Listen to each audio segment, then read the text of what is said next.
বাংলাদেশ জাতীয়তাবাদী দল বিএনপির ভারপ্রাপ্ত চেয়ারম্যান তারেক রহমানের ৬১তম জন্মদিন আজ। ১৯৬৫ সালের এই দিনে শহীদ রাষ্ট্রপতি জিয়াউর রহমান এবং ৩ বারের সাবেক প্রধানমন্ত্রী বেগম খালেদা জিয়ার ঘরে জন্ম নেন রাজনীতির এই প্রজ্ঞাবান পুরুষ। বাবা মায়ের মতো ইতিহাসের নানা বাঁকে গেঁথে আছে জিয়া দম্পতির এই জ্যেষ্ঠ পুত্রের নাম। রাশেদ রায়হানের রিপোর্ট। সানবিট সব দিবে সামাল। সানবিট ম্যাজিক প্রেস ডিশওয়াশিং এর মাথা ঘোরানো সলিউশন। আমার এই শার্টটাই আব্বুর ছিল না, এটাই বানিয়ে দিয়েছি। তারেক রহমান শৈশব যা শুরু হয় একটি বিনয়ী পরিবেশে, যেখানে সরল জীবনযাপন ছিল তার পরিবারের মূল মন্ত্র। স্কুলে যাওয়ার বয়সে তার বাবা মা তাকে ঢাকা সেনানিবাসের শাখিন হাই স্কুল অ্যান্ড কলেজে ভর্তি করিয়েছিলেন, যা তখন একটি ইংরেজি মাধ্যমিক স্কুল ছিল।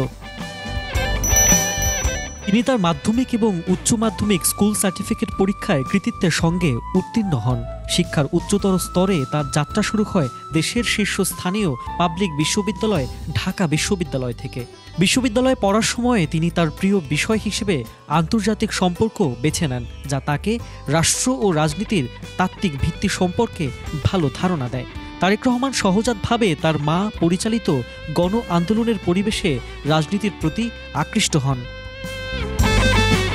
তারেক রহমান ১৯৮৮ সালে বাংলাদেশের উত্তরাঞ্চলে অবস্থিত বগুড়া জেলার গাবতলী উপজেলায় প্রাথমিক সদস্যপদ গ্রহণের মাধ্যমে আনুষ্ঠানিকভাবে রাজনীতিতে প্রবেশ করেন।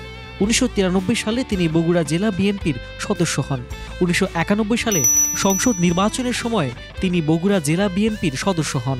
১৯৯১ সালে সংসদ নির্বাচনের সময় তিনি তার দলের পক্ষে জনমত গঠনে কাজ করে হয়ে ওঠেন দেশের তারুণ্যের প্রতীক ও অহংকার। দলের জাতীয় প্রচারণা কৌশল কমিটির সদস্য হিসেবে তারেক রহমান তার মা যে আসনগুলোতে প্রতিদ্বন্দ্বিতা করেছিলেন সেই আসনগুলো নির্বাচনী প্রচারণার সমন্বয় সাধন করছিলেন। ৫টি আসনেই বেগম জিয়ার বিশাল জয় তারেক রহমানের নেতৃত্বের সক্ষমতা প্রমাণ করে।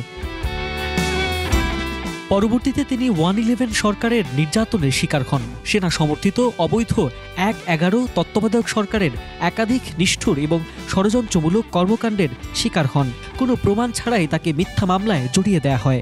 প্রায় ১৮ মাস কারান্তরীণ থাকার পর ৩ সেপ্টেম্বর ২০০৮ তারিখে সবগুলো মামলায় তারেক রহমান জামিন লাভ করেন ও চিকিৎসাধীন অবস্থায় মুক্তি লাভ করেন। একই বছরের ১১ সেপ্টেম্বর তারেক রহমান উন্নত চিকিৎসার জন্য যুক্তরাজ্যের উদ্দেশ্যে রওনা হন। এরপর স্বৈর শাসকের রোষানলে পড়ে আর দেশে ফিরতে পারেননি তিনি। স্বৈর শাসক বেগম খালেদা জিয়াকে মিথ্যা মামলায় কারাবন্দী করলে প্রবাসে বসে ২০১৮ সালে তারেক রহমান দলের ভারপ্রাপ্ত চেয়ারম্যানের দায়িত্ব নেন। প্রবাস জীবন থেকে তার সুবিন্যস্ত পরিকল্পনাতে ২০২৪ সালের ৫ আগস্ট পর্যন্ত বিএনপি নেতাকর্মীরা অংশ নেয় স্বৈরাচার হাসিনার পতনে, যে আন্দোলনের সাফল্যে আজ হাসছে সারা দেশ। রাষ্ট্র সংস্কারে বিএনপির নন্দিত ৩১ দফা তারেক রহমানেরই পরিকল্পনায় প্রণয়ন করা হয়। তারেক রহমান একটি ন্যায়ভিত্তিক সমাজ প্রতিষ্ঠার স্বপ্ন দেখেন। বাংলাদেশকে দেখতে চান বিশ্ব রাজনীতির মূল ধারায়। আসন্ন ত্রয়োদশ জাতীয় সংসদ নির্বাচনে তিনি বগুড়া ৬ আসন থেকে প্রতিদ্বন্দ্বিতা করছেন। মাতৃভূমিতে তার বিজয়ী প্রত্যাবর্তন এখন সময়ের ব্যাপার। রাশেদ রায়হান, ২১ টেলিভিশন।